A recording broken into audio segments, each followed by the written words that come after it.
Hello, everybody. Welcome back to the show. I appreciate you joining me today.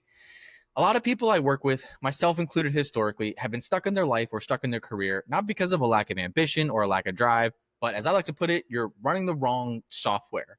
You're in debt, you're burned out, you're not sure what your next move is, and you're just fearful of failing publicly or taking the next step. And especially right now, where job market sentiment is at an all time high in terms of fear of moving. Today, I want to give you 8 of the mental models that have helped me over the last, let's say, 7 years, 5 to 7 years, really rewire how I think, make decisions, and grow, how I've used them, how some of my clients have used them. And these are going to be the exact same models like that I haven't learned from Charlie Munger, Jeff Bezos, Alex Hormozi, Patrick Bet-David, like you name it, lots of world-class people. So some of this might not be reinventing the wheel, but hopefully sharing my story can help you out here. So without further ado, let's walk through each one, starting with the first one, which is when you're making a decision, you should ask yourself, which decision would fulfill the me of tomorrow? Okay, this is the biggest thing. Is I, for a long time, suffered with mental health, specifically depression-related issues, and a lot of it was just because I wasn't forward thinking. I wasn't thinking about what me of tomorrow wanted. I didn't have drive. I was just going through the motions every single day in and day out. And was I year over year making more money and getting in promotions and these sorts of things? Yeah, just because I refused to at least not be terrible at my job, right? But I wasn't sitting there really thinking about like, what does future me want, right? And this doesn't just happen overnight. And so, like most of us, I made a lot of mistakes in my 20s, wasted a lot of my 20s, which is when I now advocate for a lot of people to try to fix some of those mistakes that I made in terms of pushing your limits, figuring out what you're capable of, investing as much time as you can, and investing as much money as you can when you have a very low cost of living in comparison to later in life. But you don't just magically become the strongest version of yourself, right? You become that person by taking the actions that the future person takes, right? Making decision that the future person or your future self is going to make. So I'm actually going to give you a little AI prompt here that might help you out that I absolutely love as sort of a framework that you can build upon. You can use other bots to kind of help you build it out. But what I want you to do is picture your future self, however far you can think, right? I know it's very difficult sometimes to go, when you're 25 years old, what is 40-year-old me going to want? No, just go, hey, at 25, what do I want when I'm 26 or 27, right? Like keep it as an exercise where the muscle will grow as you exercise it in terms of pushing the limits in your future vision. So start with picturing however far out you can. And then go with what are the results? What are the tangibles? What are the things that I don't have today that I will have then? They could be material. They could be relationships. They could be friendships. They could be a title. So I'm asking you to envision everything here. Okay. And then what I want you to do is then map out where are you at now in those same equivalents. So if it's money related, hey, I want to make $20,000 more. So I want to make 70 and I'm at 50, or I'm going to want to make 120 and I'm at 100. Or you know what? I would really like to be in, a stable relationship. I would really like to make sure that I'm a good father to my kids or a good mother, whatever it might be. Okay. Map these things out as to where you want to be, where you are now. Take this and go to AI, go to ChatGPT, Claude, one of your favorite ones, whichever one it is that you prefer, and essentially say, hey, here is where I'm at now in my life. Here is the difference of where I want to be. I'm unsure how to close this gap. Here's the time frame I'm looking to do it in. What are the actions, the habits, and the things that that person is going to be doing in 2 years and that I could start doing now to get me there and close that gap? This is a great way. Like I said, I gave you a very quick framework there, but this is how you can begin to make the better decisions. And then whenever you are torn between two options or torn between how to spend your money or to save your money or whatever it might be, you can go, does that work towards blank? Is that aligned with the roadmap I built? Right? You now have a very clear-cut decision instead of just having this ethereal, intangible nonsense of what your vision is and then going, okay, that doesn't matter, right? So first framework is when you're stuck between decisions, which decision will fulfill the me of tomorrow? Okay, stack these things over time, picture your ideal self, write down the results that you've achieved, write down where you're currently at now in those equivalent realms, go to AI and ask it how to bridge that gap for you, and then begin those habits, begin the skill development, begin the roadmap, and go on your way. All right, second one. The path that is more difficult or which path is more difficult in the short term, but better in the long term. Okay, this is again sort of like a fork in the road scenario. Everything good in life comes from compounding concepts, right? Basic compounding of interest, right? There's a reason that once you reach, $100,000 invested or in savings and these sorts of things, that just generally wealth begins to skyrocket, and it's because you have thousands of dollars percentage of growth year over year over year over year, and it just compounds so much more, right? Again, if you have 100% increase over 10 years, so doubling, right, and you have $10, where you have $1,000, you have to go to 2,000. But if you go from 100, you go to 200,000, right? Like you just went from 10% to 20% of a million in a year. So that's the idea. And something else that I like to frame this as is the 1% better a day and 1% worse a day. This is the thing I use a lot with my clients, that when I had this math explained to me, I could not for the life of you tell me, or I could not for the life of me tell you where exactly I got that from, like what the first time I heard it was. But there's the 1% better a day is 365% better at the year. No, because of compounding 1% better a day, it's actually 3,778% better a day. That's the difference. And again, in case you forgot that 100% is double, that means that is 37.78x better. Okay. Now, are you likely to get a 1% salary increase a day or 1% title increase a day? No. Right. So this is going to be like just a general rule of thumb to show the power of compounding decisions, delayed gratification. That is what we are going for here. Again, remember the framework. Which path in front of you is more difficult in the short term, but better in the long term? So this is an extension of that last one. Okay. And just to show the other way, right? So I mentioned that 1% better a day is 3,778% better at the end of the year, 37.78x. 1% worse a day means that at the end of the year, you're only 2.5% of yourself at the end of the year. Okay. So just like after that 100,000 a year, right? Wealth generally skyrockets. Or again, if you do 1% better a day, it's an exponential curve. So is the drop off, right? Imagine your money, your job, your title, anything that you remotely enjoy in your life or that's going well, 97.45% of it dropped off. That's 1% worse a day for 1 year. That's what that means. Obviously, again, I doubt any of us really get 1% better a day or 1% worse a day, but you understand what I'm trying to convey here is, again, when you're at that crossroads, you're trying to make a decision, you are unsure what to do, unsure where to put your money or which relationship to invest in, right? Pick the one that might be harder to swallow that pill in the short term, but in the long term in your heart is going to get you where you want to go. Do the delayed gratification. Make sure you're making compounding decisions, because consistency is arguably the number one trait when it comes to being successful in anything. And this should show up in your life if you have done anything competitive in yourself. Pick athletics, going to the gym, eating well, your job, your relationships, your friendships, right? Like it is consistency and consistent growth that leads to the greater reward in any realm of any kind that you have ever endeavored upon. When the path is, or pick the path that is more difficult in the short term, but better in the long term. Okay, this is one I know for a fact, number 3, that I stole from Alex Hormozi, which is the grandfather frame. I love this. So it's a little bit different than the make the decision that's better for your future self, or like for yourself of tomorrow. It's actually a form of gratitude practice. Okay, so, and this one is going to be difficult the younger you are. So maybe you have to reduce the age here, but hopefully you can get the concept of what I'm trying to say here. So imagine you are your 80-year-old self put into your current body and life today. Okay. And look at everything around you. And you can use this as a decision-making framework. So you could say, what decisions would 80-year-old you make? Like if you had all this wisdom, but that's much harder to do. What I really want you to do is say, what would you be grateful for? What are the things that you wish your 80-year-old self had now? Your youth, your energy, your pain-free self, the ability to make some decisions over again.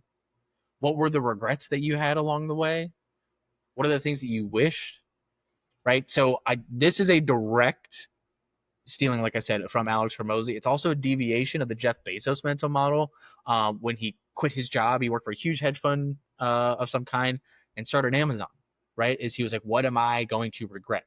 right? Like what is going to be like my biggest deathbed regret? And I can tell you for me, like I thought about this a lot. I really had to do this exercise, not only to gain the gratitude, but also to, I think, really come to terms with like what is going to be the biggest thing for me as a assumed deathbed regret. And it is looking back on my life and just leaving it on the field, leaving something there. It's not, if I don't achieve the fiscal results that I want, or the business impact that I want, or the business growth that I want, or the career growth, it's not the result. It's the fact that I wouldn't even have tried. That for me was unequivocally the thing that I refused to look back on is go, I didn't give it a shot. Right.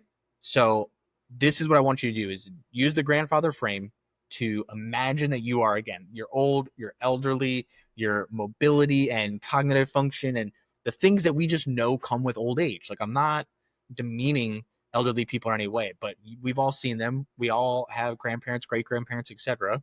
And if you don't, I'm sorry, but you get my drift. What do we know that they suffer from? And if they were in our shoes today, what do they wish they had? And if you are unable to imagine this, genuinely go ask. If you have a grandparent, go ask them, hey, if you were in my shoes, you were at my age, you were at my stage of life, what would you appreciate? What are the things that you would make sure that you didn't miss? And use that to begin this thought process. And use this to translate into gratitude. That's the intent of this practice. So this isn't that, oh, take 5 minutes a day and journal. No, this is genuinely a practice and a mental model and an envisioning exercise that you want to do. Okay. Next one. This is one that honestly, it hit me. I was listening to some podcast. This must have been 4 years ago, 5 years ago. That was talking about the average person. These stats could be wrong. Don't get me wrong. So they might be wrong. They might be outdated. Maybe they were never true. But that the average person is overweight, unhappy, in debt, and less than $1,000 in the bank. And I've always, for better or worse, thought of myself as an above average person. Not a savant, not a unique individual. I'm just somebody who, generally speaking, when I look at my school history, my academics, my general capabilities in athletics, these sorts of things, like I was always in the above average curve. Always plenty of people better than me. So, maybe like that 60th, 70th percentile. Above average, but by no means like a holy crap person. And I had these results. I wasn't super overweight, but I was overweight enough. I wasn't happy. I was depressed. I was absolutely miserable. I hated my life. I was $25,000 in debt at the time, give or take, and living paycheck to paycheck, literally with $500 revolving in the bank every single month if I was lucky. That was the goal. Never dip below 500.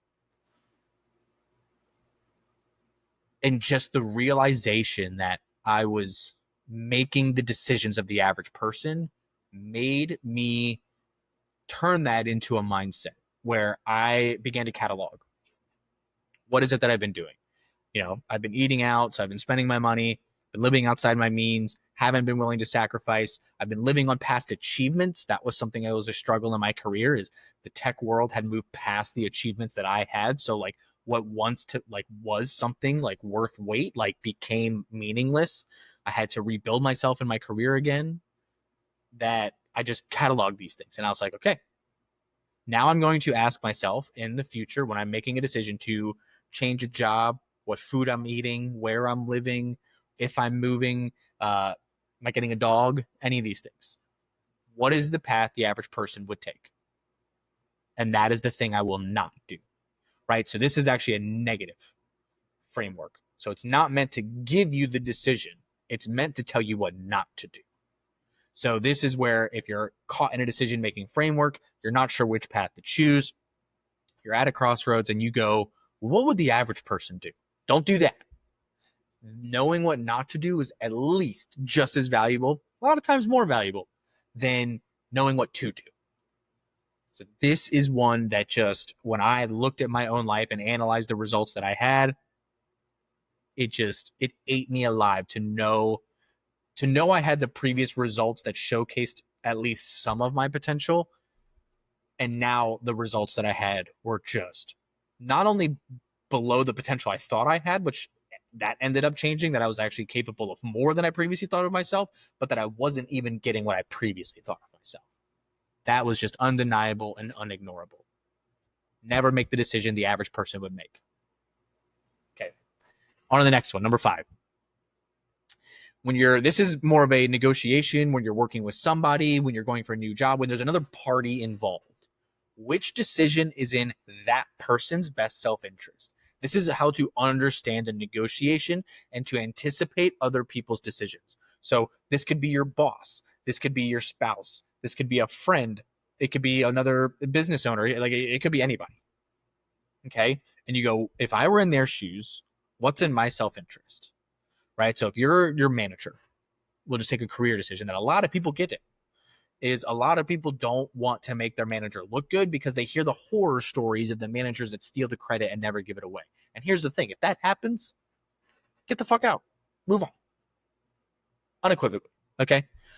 But they are scared because of those few horror stories that are out there. When a lot of leaders and the best leaders, when you make them look good, they will never take the credit. They will make sure that you have the public credit, that you have the kudos, and that you get the win.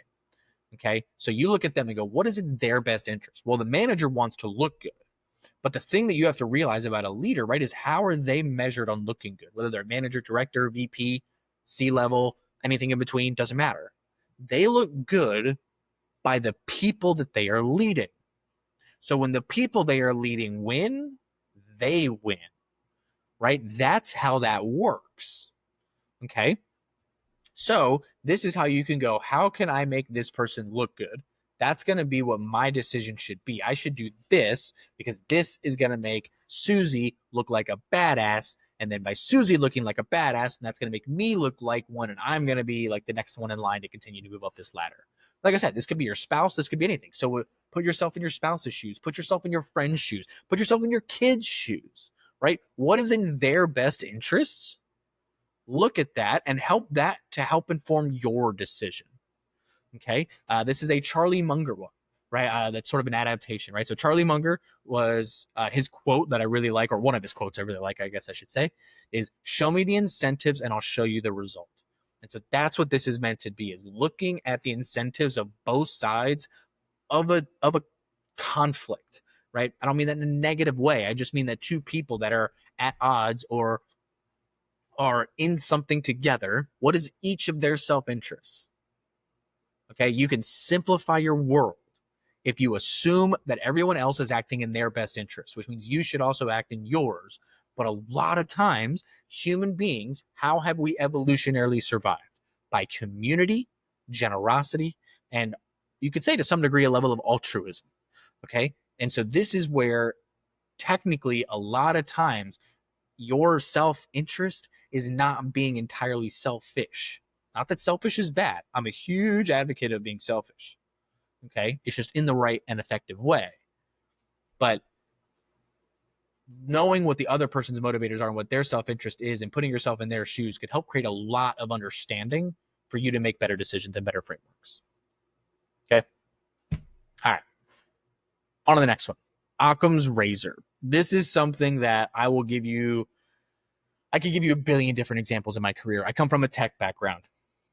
So this is something I had to learn and live by the hard way, if you will. So Occam's razor, for those of you that don't know, is the simpler solution is usually the correct one, right? So I have a water bottle. The water bottle's empty. I could just go down to the sink and turn it on, right? Technically, what I could do is I could build a hose system that runs from downstairs all the way to upstairs, then build a remote controlled Raspberry Pi control arm that I get to click, fill my water bottle up here and unclick, right? I could do that.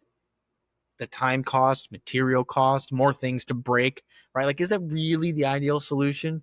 And then what does that do for my wife, right? Because now the water faucet is connected to this hose that has to go here. So she has to use the same thing. And what if she's across the house, right? It's just nonsense, right? You can overcomplicate and over-engineer anything.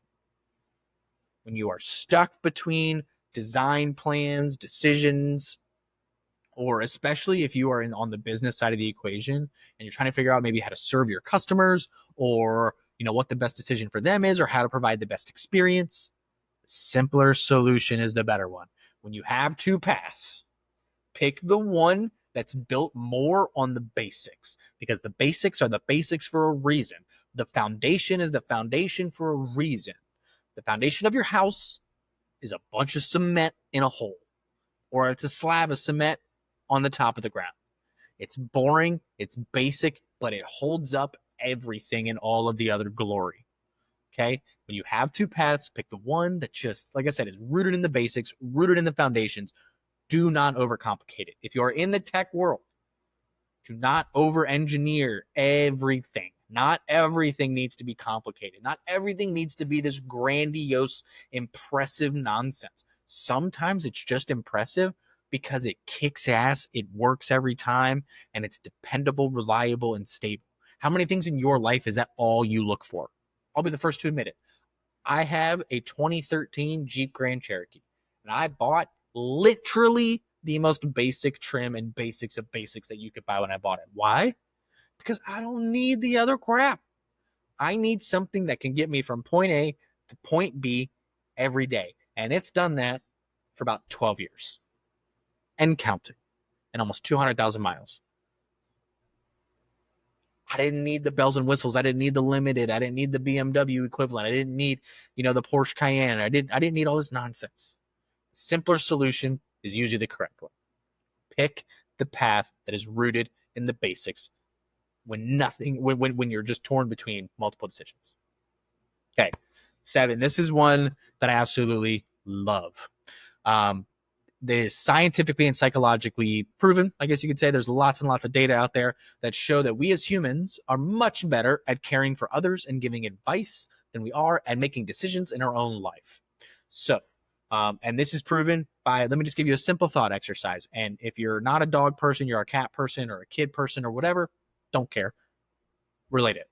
Okay. But if someone other than yourself gets sick, right, how likely are you to make sure that they take their medication, they take care of themselves, they drink water, eat food, etc.? And then when you get sick, how much are you just like, I just want to stay in bed, blah, right? Like, that is a perfect example. Okay. So what I want you to do is, when you genuinely are just like, man, I have no idea what to do in this situation, ask yourself, what would I advise my best friend to do? And the key to this really working is, like, envision that they are there.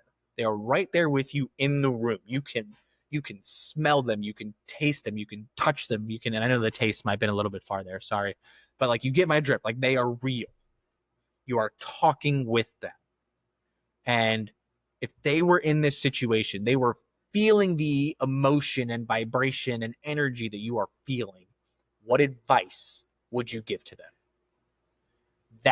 This is a phenomenal framework, because it's not just that we are better at giving advice than we are at taking it or creating it for ourselves, but it also removes that fear almost, because a lot of times we are, I started off the video by saying a lot of people are stuck because they're scared to fail publicly.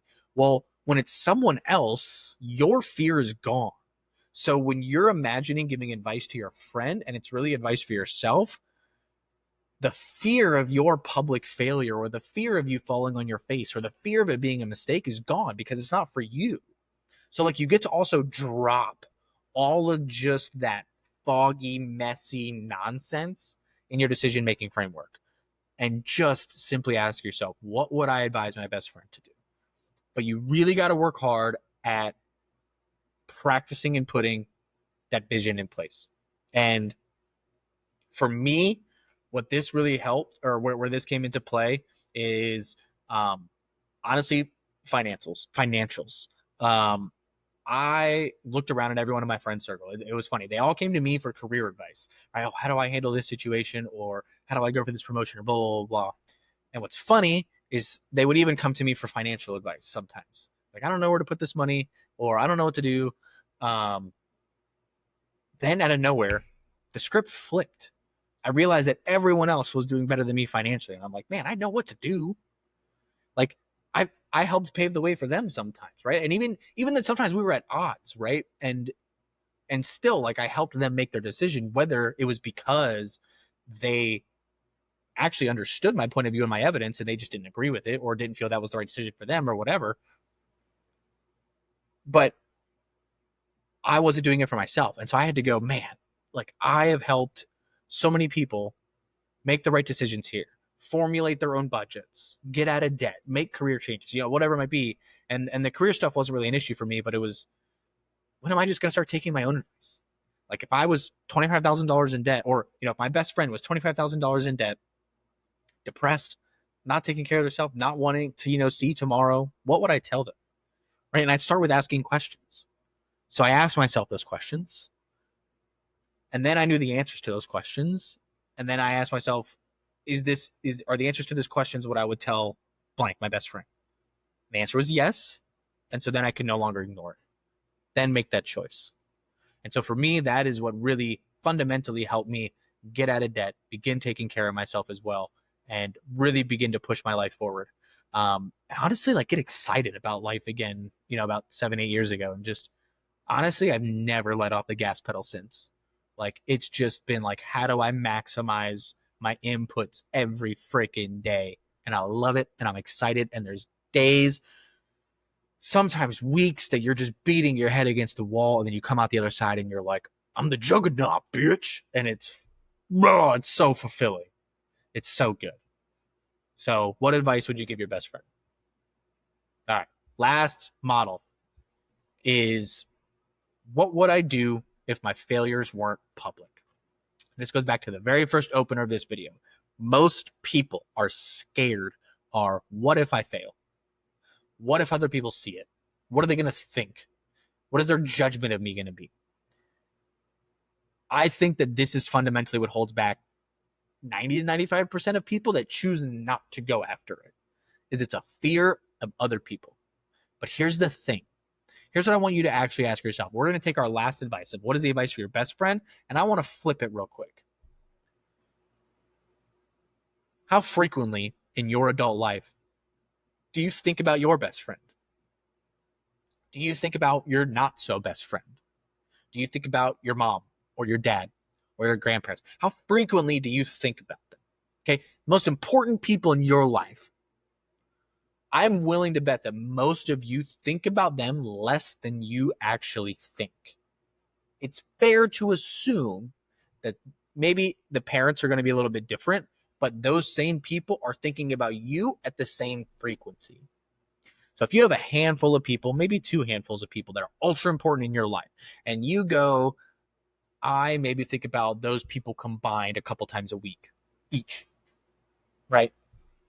So we're talking, let's say 30 moments, 40 moments a week. Moments is the key word, right? Not 40 hours a week. Probably not even 40 minutes a week. Maybe even 40 in general is an aggressive number, an inflated number for you. So if we're talking that somewhere between 0 and 40 minutes is the amount of time that you think of these people, that's probably the same amount of time that those people think about you. Are you really going to let the thought of 40 minutes a week hold you back from your future? No one on earth is thinking about you as much as you think they are. Our brain is trained that we are the center of attention, that we are selfish, that it's all about us, but it's not. Okay? People are not thinking about us as much as we think they are. There's no need to let them hold you back. And keep in mind, that example I just gave of 30, 40 times a week, assuming you have like 10 super close people, a lot of people are fearful of the people outside of that circle, the people that probably actually don't even matter. Okay? So this is why I want you to ask yourself, what if my failures weren't public? Like, what if I was like, I'm going to drop $10,000 into this dream and I'm going to give it a go? Or I'm going to leave my job and I'm going to do this. And you could just do it in isolation. Nobody ever knew that you made that decision. Would you make it? Most people would, is what I find. And so that means that you are letting some external person, an external party, an external factor run your life. That is who actually has the power in what it is that you're doing. And that, to me, is unacceptable. So ask yourself, what would I do if my failures weren't in public? And that's our final mental model on the day. Like I said, let's rerun through these real quick, right? What decision would fulfill the you of tomorrow? pick the path that is more difficult in the short term, but is better in the long term. Imagine you are your 80-year-old self put into your current body. What are you grateful for? What are your regrets? Never take the path that the average person would take. Which decision is in the person's best self-interest when there's another party involved? Never forget Occam's razor. The simpler solution is usually the correct one. What would I advise my best friend to do in this situation? And our final one, what would I do if my failures weren't public? These have been 8 of the most powerful mindset shifts that have fundamentally changed my life, allowed me to go, like I said, to tens of thousands of dollars in debt, ultra depressed, hating my life, not wanting to live, not being fulfilled in my career, being burnt out, not being in a relationship, to being married, advancing my career to 5 promotions in 7 years, tripling my overall compensation, now starting a business and helping hundreds and potentially thousands of clients in terms of helping them put food on their table, to being excited and loving every day, even when it's ultra freaking frustrating. These mental models are crucial. I stand by them. I love them.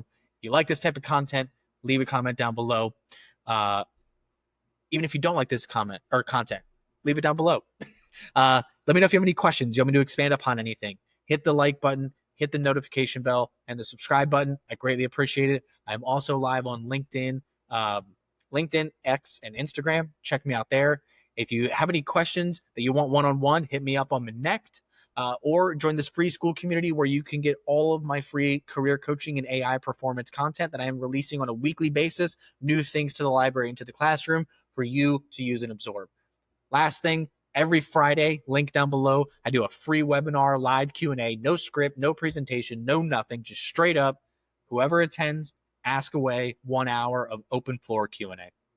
All right, until next time, I appreciate you joining me. Thank you.